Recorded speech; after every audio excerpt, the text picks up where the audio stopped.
Hello, this is the new LEGO Star Wars Y-Wing Starfighter set. This is technically a Rogue One set. If you've not seen the movie yet, no worries, it is not a spoiler to say Rogue One, Y-Wing, original trilogy, Y-Wing, same. This is from Gold Squadron, yes, that Gold Squadron of Death Star Trench Run fame, and look at that, they actually got the sand blue color in there, the kind of desaturated blue. This is a new print, a new printed version of this canopy that's been around forever.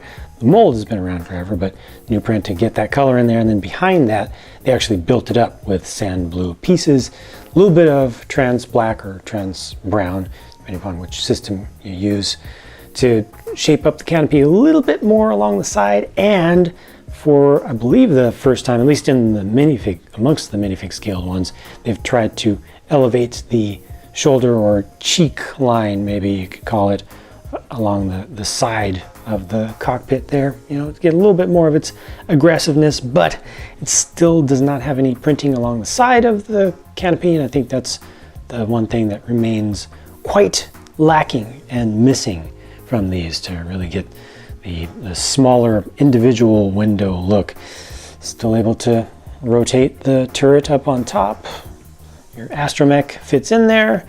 They've made this actually a little bit wider than previous ones and a little bit rounder, I might say. It's like flatter along the top, or it's one of the flatter ones, except for this section here, but then a little bit smoother around the edges. And there's a lot of greebling. Look at just how many different types of parts are used to greeble the rear section, the main fuselage and the pylons going out to the engine. So, you know, everything from just plain textured bricks to clip pieces, and of course, you know, just bars the size of lightsaber rods. In this case, these are the 3 long ones. They have some 4 long ones. They do them in brown, in gray, and in white. Battle droid bodies, ingot pieces, which are relatively new, especially to the Star Wars line. You'll see some of those used here in gray. Studs, we've got some detailing around the back, around the hyperdrive area. We used a couple of steering wheels and also a gear there. Yeah, these are looking pretty good. No stickers used on anything that you've seen so far, and that's about to change. The engine pods use large stickers, 2 for each pod. They're symmetrical top to bottom, and those are just half cylinder pieces, total diameter of 4, like before, very similar scale to before. And they do something a little bit different towards the back. They've actually used some ice skate pieces. That was clever, and it works really nicely. I like that shaping. I would like to see more of these used, you know, in a tighter configuration. If you're not quite seeing it, just pull one of these up. There we go. That should make it a lot more obvious. It's just a modified plate, 1 by 1, with a clip at one end, and then they stick, you know, you're looking at the underside of it, and they stick a silver ice skate piece into each, so 4 of those around the circumference of the thing. And this is actually built up decently nicely, the vane back here at the back. And let me actually take off this plate so that you can see exactly how that's built inside of there. Like I said, just clever. And they use the full anti-studs on the base of this plate to get it to sandwich up, one of those from the front, one from the back. I figured you would appreciate a lower angle view of this as well. A lot of times starfighters get displayed up on a high shelf, so this is what you'll be seeing. And that also reveals the spring-loaded shooters underneath, which are not hidden at all. In this case, you know, they've done a good job of hiding spring-loaded shooters on a number of recent sets, but not here. So if you don't want to see those, just leave them out of the build entirely. They're easy to get to. They work fine for play, but the display value there is definitely reduced. Thing looks pretty good from the front. They have a single textured brick used there in the center of it all. And you see gear that are sticking down? Those gears, the gear are retractable, front and rear. This goes up. These go out like so. So that's for your you know, that's for your display there. Look at this. It's like, in order to get the astromech down lower without adding too much thickness to the neck section there, they used a car piece, a car chassis piece, which is clever, and I think it works pretty well. I think it's a good use of that part. Not as clever as the bombing system though. Now, the spring-loaded shooters are not integrated very well, but this is. There's a slit along the top which is actually used to load bombs into this thing, and the gear on the back is not just for greebling. That is an actuator for an action feature to drop bombs. It has a maximum of 3 round magazine in there. It actually works as a magazine. It actually rotates around. You load it up like a revolver almost, and it just will rotate these 4 lobed gears around, and they'll just drop. So this will give you a better view of it here. So that's an empty section there, and this is where one will drop out. So I'll just go ahead and move that around to the other side because I do have this loaded up, actually maybe getting caught because of gravity. Now here we go. There's another one. Yeah, you can put up to 3. It's a little bit tricky to get the third one in, but it does work, and those just simply fall out to give you just a realistic, actually unrealistic gravity drop sort of look. Works for ground attack, but doesn't look quite so appropriate in space.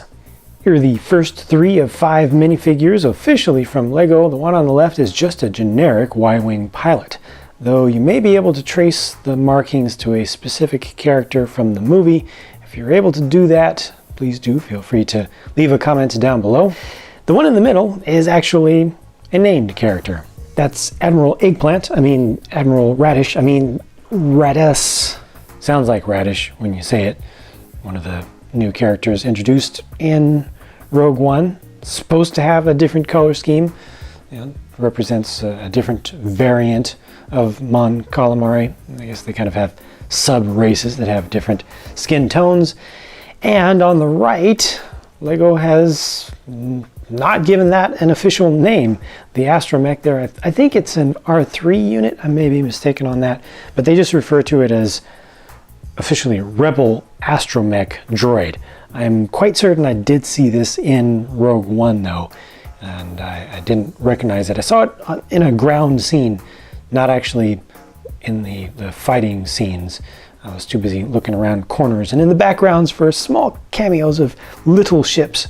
One alternate face just for the pilot, and that's all there is to see here.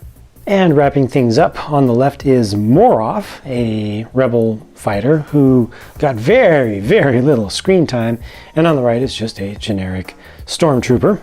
Big old pack, accessory and battery and survival pack, and quite a sizable blaster as well for Moroff, and that's an interesting build. It's 2 pieces. It's the old Agent's pistol stuck into one of these relatively new Technic axle pin pieces with the 2 modulus long axle portion and single modulus long pin portion. That actually works pretty well. Kind of looks like, you know, it'd have the rotating barrels or something like that. That's a cool use of that part.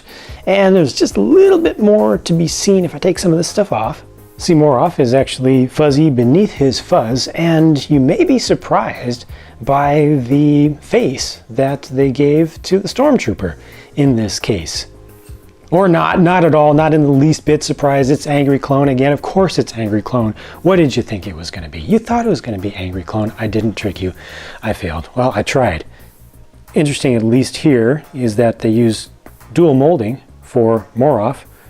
Big old slice of gunmetal gray going through the middle of it. I just haven't seen that kind of pattern before for the mold, but that gets that very, very distinct and crisp color coming through on the front and also for the mask.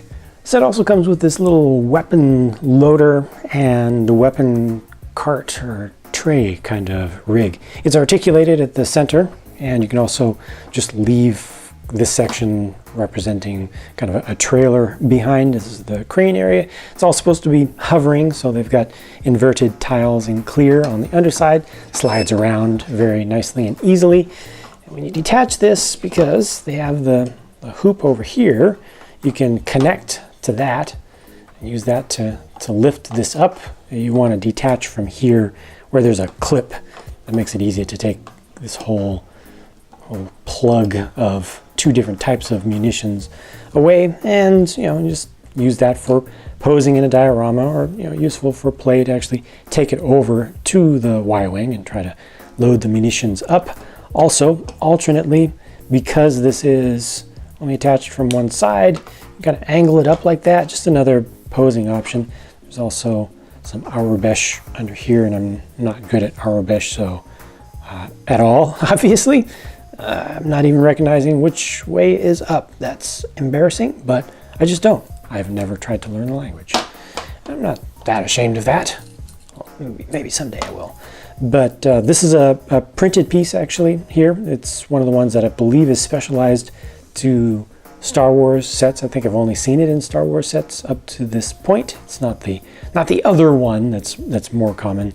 It looks very similar but isn't the same thing. And this wrench is interesting to me because it's actually done in a medium silver, not the usual dark metallic silver. It's a little bit lighter in color than that. And actually I haven't seen these in silver at all. Usually they're just in black. I love how they've managed to make this even more realistic than before, with more texturing, I think slightly better proportions overall, and certainly the better color scheme, without introducing new specialized molds. This was a very pure Lego building experience.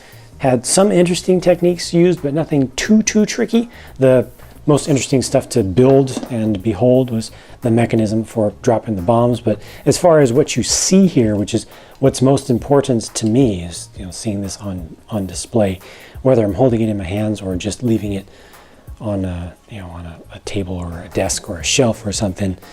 It's just good stuff, and it's only positive improvements versus the previous generations, and really nothing is lost in that evolution. The things I don't like about this set are small. I already mentioned the spring-loaded shooters on the underside, but I actually didn't show you what it looked like with the bolts out, because maybe that actually looks okay. Well, here's another one. The Astromech is still forced to sit in there sideways. It's not the most realistic thing, but it makes sense to me given the limited space and scale. And just a small thing here, to open up the canopy, you do have to rotate the turret out of the way. Like I said, really small things. In all, I feel like they've added goodness to the standard Y-Wing design without taking anything away, without adding in anything that's truly bad. So how can I complain? This thing looks good, it's more accurate. Play value is excellent with especially these. Spring-loaded shooters are really good for play as well, but this is just more impressive to me. To be honest, this feels like enough of a positive move in terms of accuracy and detail for this design that I want to see them continue to go through all of the classic starships and vehicles and continue remaking them. Add this level of goodness just to everything. If you'd like to add anything to that or counter anything that I've said, please leave your thoughts in a comment down below for not just myself, but also other viewers to see and react to. And if you want to see and react to more of my own videos in the future, be sure to check back on my channel on a regular basis, because more videos are always on the way. Thanks for watching, may the force be with you and all that, and I'll talk to you again soon.